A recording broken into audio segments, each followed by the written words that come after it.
Monsieur le ministre, vous avez la parole.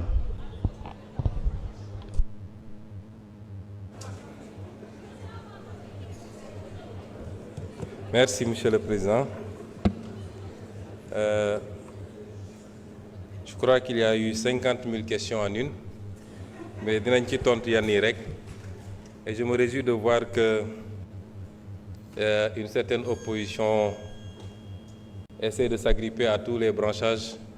Et désormais, le cheval de bataille, c'est d'être les défenseurs du ministre de la Justice dans une soi-disant brouille avec le reste de l'exécutif. defe naa mun ngeen ut yeneen moyen d'opposition, c'est mieux. wax nga ci mbirum licenciement yi, je crois que su dee da ngeen tudd licenciement politique rek yéen a ko wax licenciement politique, ça veut dire que recrutement politique amoon na. Pour recrutement politique am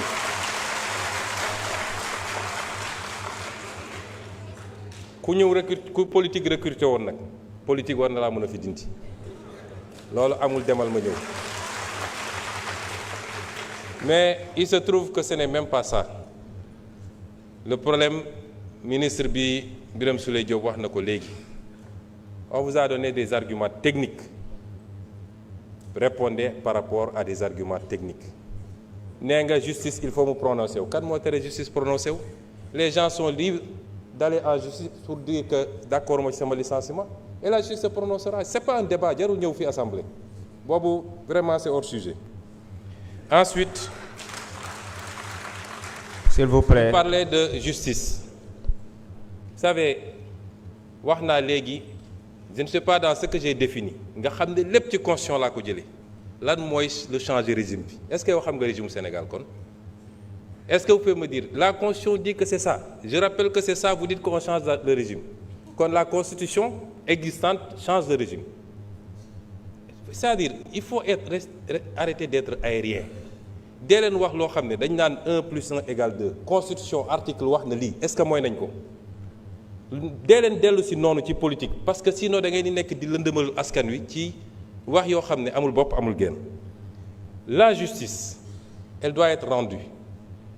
La justice a été discréditée depuis plusieurs années loolu du lu ñuy nëbb lu Sénégal yëpp d'accord la majorité des acteurs de la justice d'accord nañ ci.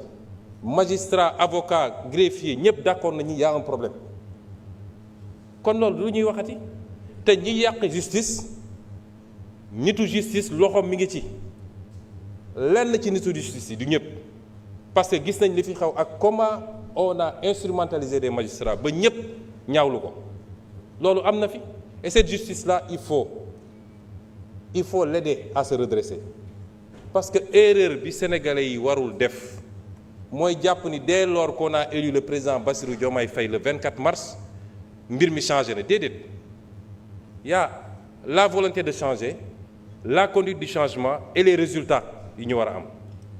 L'État c'est le même État qui est là, les mêmes agents, hauts fonctionnaires, magistrats, etc.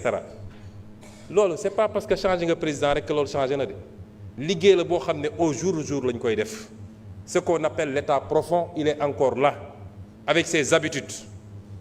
te liggéey la boo xam ne du liggéey bu yomb mais la justice am na erreur bi nit ñi di def le peuple a le droit de dire que j'attends, c'est le service public de la justice. Pourquoi on peut mettre la pression sur le président, sur le premier ministre, sur l'Assemblée, et le peuple au nom duquel la justice est rendue n'a pas le droit de dire mais j'ai un problème ci sama justice nu muy doxee. Au nom de quoi? On dit le temps de la justice n'est pas le temps des hommes. Le temps de la justice est le temps des hommes parce que la justice est rendue au nom des hommes. Et en matière de justice, il y a un principe qui est important, la célérité. La justice doit être rendue avec célérité. Ça, c'est un principe fondamental du droit. Mën nañ ci poursuivre sax des magistrats lorsque par leur négligence dossiers yi dafa nekk ba peut-être sax génn ci dugg ci délai de prescription yi. On peut poursuivre disciplinairement des magistrats.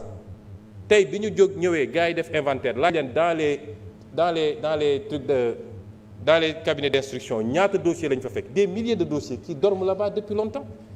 On peut trouver des justifications, peut-être amuñu suffisamment d'effectifs, peut-être les conditions de travail. Mais en tout état de cause, la justice doit être rendue avec célérité parce que le citoyen doit pouvoir connaître son sort rapidement et la société doit pouvoir être édifiée sur le sort du citoyen. Est-ce que yoon la ñu ne nit jàpp nañ ko pour une banalité mu def 10 ans ñu ne mi ngi instruction? Est-ce que vous voudriez être dans cette situation vous? Kon yéen opposition da ngeen di ut fu ngeen di langaamu da ngeen amatul argument nee nga que actuellement dañuy dal ci kaw nit ñi. Gis nga la liberté d'expression constitution moo consacré la liberté d'expression. Est-ce que xam nga ban article moo ko wax ci constitution bi ak lan la wax? Je suis sûr que xamoo ko liroo ko. L'article 10 de la constitution dafa ne chacun a le droit d'exprimer et de diffuser librement ses opinions par la parole, la plume, l'image, la marche pacifique, pourvu que l'exercice de ces droits ne porte atteinte ni à l'honneur, ni à la considération d'autrui, ni à l'ordre public. Ni à l'honneur. Parce que ce qui se passe actuellement, cette opposition-là, nga xam ne ñemewuñu parce que xamante nañu ñoom ñooy dem jël ay xale yoo xam ne koo ci laaj mu ne la aw ma certificat yónni leen ci télé ne leen dem leen saaga ji pour attenter à l'honneur des gens, pour attenter à la dignité des gens, à la considération d'autrui et à l'ordre public. Et vous croyez que ça dinañ ko bàyyi muy dox au nom de la liberté? Moi, je vais vous dire une chose.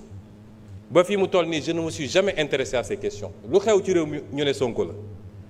Je n'ai jamais fait arrêter quelqu'un. Le ministre de la Justice est là.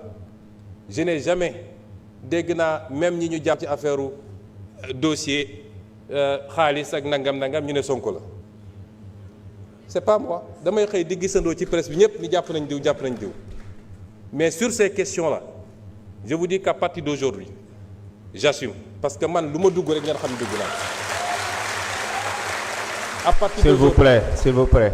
Parce que ce pays duñ ko seetaan te gis nga ñi ngeen di sacrifier wujaaw yi ngeen di yónni ñuy dem di saaga ñoom seen cas nañ ko régler rapidement mu des nag xanaa yéen opposants yi ponkal opposants yi nekk seen kër yor seeni milliards di joxe di fay ay loyer pour nit ñi saagal leen xanaa dañu génn ñeme léegi bis bu ñu effacer ñoo ñëpp ils prendront leur courage pour sortir et on les attend parce que nag yéen a ngi woo ci terrain bu ñu xam ñun terrain bu ñu mën ñoo ngi leen ciy xaar. Ensuite, vous citez le cas d'un journaliste. Des journalistes qui reprennent soi-disant des articles. Est-ce que xam nga ce que la loi a dit? Vous êtes journaliste. Le responsable principal, c'est le rédacteur en chef ou le directeur de publication? C'est lui le premier responsable.